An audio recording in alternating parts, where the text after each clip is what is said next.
Right now, Scott Kelly is self-quarantining at home like many of us. And while it's a lot different than up in space, he's using some of those same practices then and applying them to his life right now. In my experience being on the space station, one thing I tried not to do is count down the days until it was over. There really is no telling when this pandemic could be over, but there are ways to help stay mentally in check.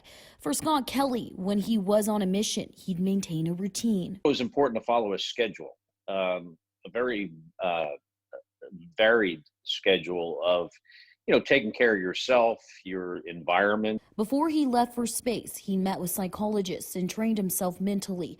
Most of that training was centered around how to communicate. It's about staying connected with your family. It's about letting the people your crewmates that in this case you're in quarantine with, if there are things that they're doing that are bothersome to you, don't let that stuff go because if you do, it's just going to get worse. And he discovered hobbies as well and found even confiding in himself helped. I took a journal. I made a journal when I was in space. And, even if you don't have people to talk about or maybe complain to, being open about it with yourself by writing it can be a very cathartic process. While people may physically be separated right now, Kelly says it's a time for people everywhere to unite. I was leaving the space station for the last time, and this is a place I spent over 500 days of my life on.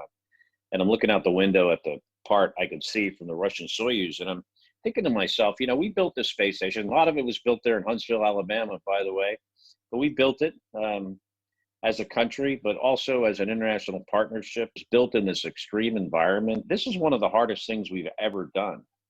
And if we can do this, we can do anything, including beat this virus.